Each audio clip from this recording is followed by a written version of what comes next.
Olá pessoal, tudo bom? Estamos iniciando então a mais uma aula de ciências. Bom, nós estamos falando aí a respeito da nutrição e digestão dos seres vivos, certo? E na nossa aula anterior, na aula passada, nós falamos primeiro do grupo dos seres autótrofos, né? Formado aí pelas plantas e pelas algas, do qual vocês até me mandaram aí um trabalho, né?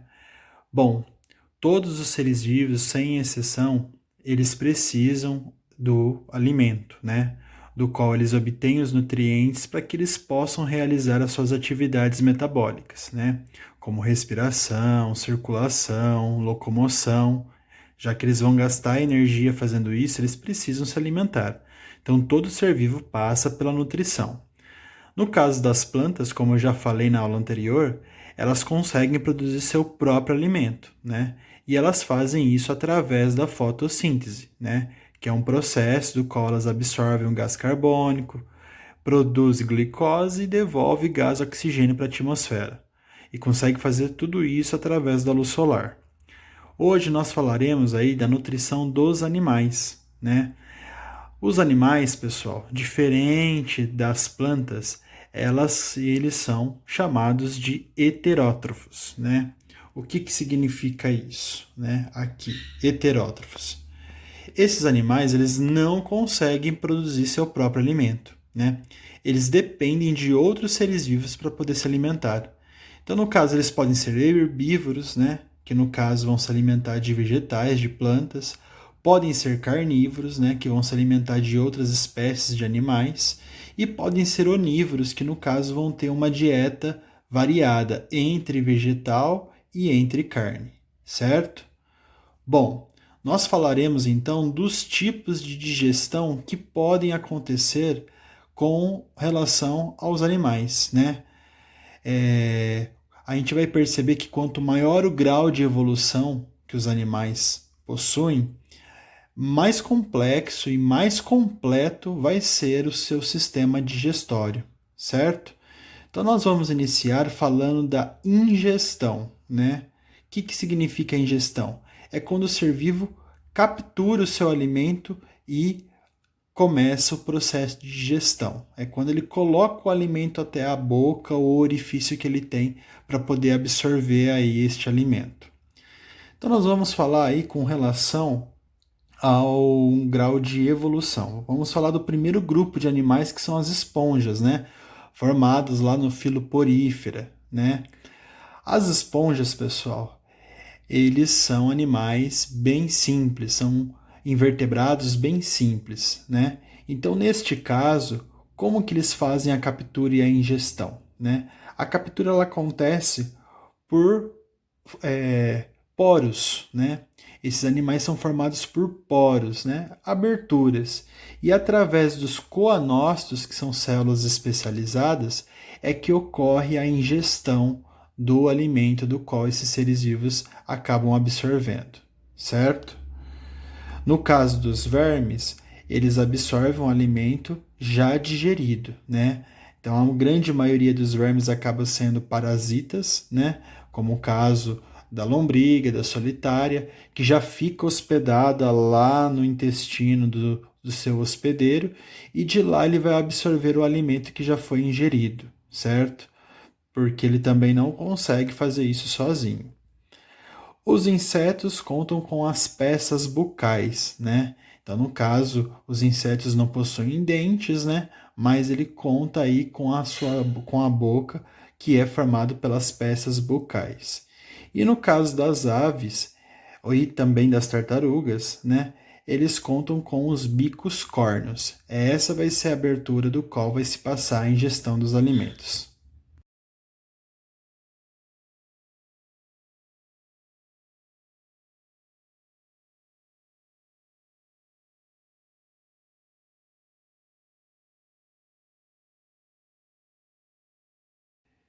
E então, essa é a maneira que os seres vivos encontram de capturar e fazer a ingestão dos seus alimentos.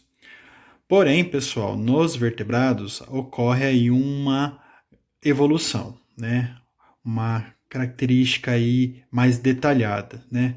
A grande parte dos vertebrados, eles contam aí com a boca, né, como a estrutura de captura e ingestão dos alimentos. E na boca desses seres vivos, né, a gente conta com uma estrutura bastante importante, que são os dentes, né? Os dentes, pessoal, de modo em geral, eles têm a função de cortar, né, triturar, mastigar os alimentos, né? E os seres vertebrados que possuem os dentes, né, destacando-se aí os mamíferos, eles contam com dois tipos de dentição, né? A gente pode, inclusive, nos incluir aí neste grupo, né? Bom, a primeira fase, né, ou a primeira faixa de dentes, né, que esses seres vivos contam, são o que nós chamamos de dentição decídua, né? Decídua porque quer dizer que vai cair, ou dente de leite, né? Os seres vertebrados, eles contam aí com uma média de 20 dentes na infância. E essa dentição decídua, ou dente de leite, ela recebe esse nome porque ao longo do tempo ela vai cair, conforme este animal for amadurecendo e for se desenvolvendo, né? E aí ele passa para uma segunda dentição que nós chamamos de dentição permanente, né? Que é os dentes adultos aí formado por 32 dentes. Então, no caso, esses dentes eles também recebem uma caracterização, né? Cada conjunto de dentes é responsável aí por uma estrutura na boca. Então, aí dos 32 dentes, nós contamos aí com 8 incisivos, desculpa, que são os dentes da frente, né? 4 caninos, né? Popularmente conhecido como presas, né? 2 em cima e 2 embaixo. 8 pré-molares, que são os que vêm depois dos caninos, e os 12 molares, tá certo? Bom, então olha lá. Os incisivos, que são os dentes da frente, têm a função de pegar, né, cortar, os caninos de perfurar e os pré-molares e molares de mastigar, triturar os alimentos, tá certo? Vou passar um esqueminha para vocês observarem aí como está classificado a dentição e também a característica aí dos dentes. Eu não vou ficar teclando muito nessa parte aí a respeito dos dentes, porque o ano que vem, quando a gente for trabalhar corpo humano e a gente falar de novo de sistema digestório, a gente vai ter uma aula só para falar sobre boca. Então eu vou deixar para aprofundar isso quando for a aula do ano que vem, tá certo? O que vocês precisam saber então, de início, é que os seres vertebrados aí, para eles capturarem e fazerem ingestão dos alimentos, eles contam aí com os dentes, tá certo? Vou mostrar o esqueminha aí.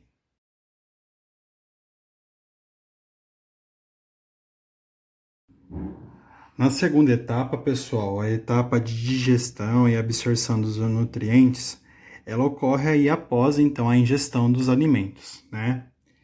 E a digestão, ela consiste em quebrar o alimento quimicamente, certo? Para que ele se torne os nutrientes que o organismo precisa, né? Então, por exemplo, é através dos alimentos através dos alimentos e do processo de digestão que, por exemplo, a gente consegue obter aí os carboidratos, as proteínas, lipídios, né? Que são aí que precisam ser absorvidos para poder trazer um benefício para o organismo de todos os seres vivos. Então agora nós vamos ver alguns tipos de digestão que podem acontecer com os seres vivos, ocorrer, né, com os seres vivos. Então, no mesmo caso lá das esponjas, né, os primeiros grupos de seres vivos invertebrados. No caso delas, é uma forma mais simples de digestão. Ela é intracelular. O que significa isso? Significa que vai acontecer de célula para célula, certo? Então, as próprias células vão ter essa função de absorver os nutrientes. No caso das aranhas, pessoal, é uma digestão bem interessante. A gente chama ela de digestão extracorpórea. O que significa isso? É uma digestão que ocorre fora do corpo do animal. Então, as aranhas elas tendem a lançar uma substância contra a sua presa e essa substância acaba digerindo o animal. E aí, então, só depois de um tempo, quando a aranha, por exemplo, sentir fome, né, ter necessidade de se alimentar, é que ela vai pegar aquele alimento que já foi digerido ali na substância que ela lançou, certo? De modo em geral, os animais contam com a cavidade digestória, né? Ela acontece de forma extracelular, então fora das células, né? E numa cavidade especializada para acontecer a digestão. No caso aí dos seres vivos de modo em geral, nós chamamos essa cavidade de estômago, certo? No tubo digestório, né, ocorre dois tipos de digestão, né? No caso desses animais aí de modo em geral. A digestão mecânica, que é feita na boca quando a gente começa a ingerir os alimentos, né? Então a boca também tem essa função de deixar o alimento mais mole, mais maleável, e a digestão química, que ocorre lá no estômago quando é liberado substâncias, no caso o suco gástrico, que tem a função de auxiliar na digestão. Beleza?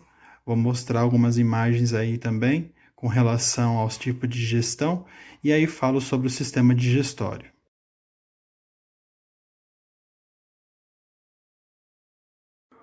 Com relação ao sistema digestório, então, há dois tipos, né? Nós podemos ter o sistema digestório incompleto e o sistema digestório completo.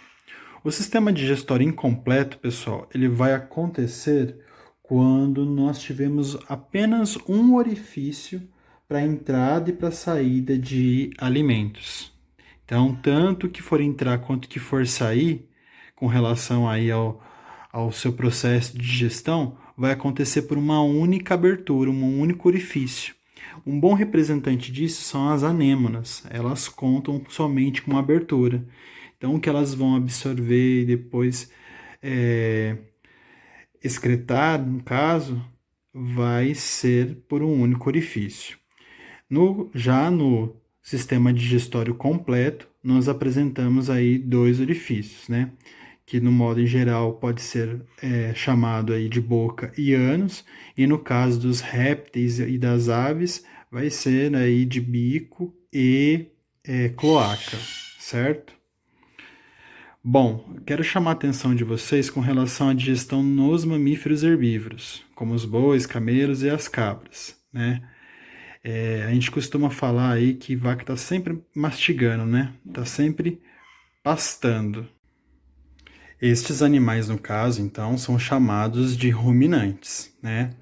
Porque para eles conseguirem digerir aí toda a celulose que está no tipo de alimentação que eles fazem, né? Que geralmente são os pastos, né? As gramas, para eles conseguirem digerir aí essa celulose e poder absorver os nutrientes que estão nela, eles precisam aí ter um estômago, digamos, um pouco mais especializado, diferente. Então, o estômago desses ruminantes, pessoal, eles estão divididos aí em quatro câmaras, que nós chamamos de rumen, retículo, omaso e abomaso, né? Como que acontece, então? Então, por exemplo, o boi, quando ele está lá pastando, ele ingere, né, esse pasto, essa grama pela boca. Da boca, este alimento passa para o rumen do animal e para o retículo. Quando chega no retículo, o que acontece? Ele volta de novo para a boca do animal. Então, por isso que esses tipos de animais acabam mastigando duas vezes. E a gente sempre vê, por exemplo, você está passando num pasto ou numa estrada e vê o boi mastigando, mas ele não está ali pastando. Às vezes ele está fazendo a digestão, então, pela segunda vez, certo?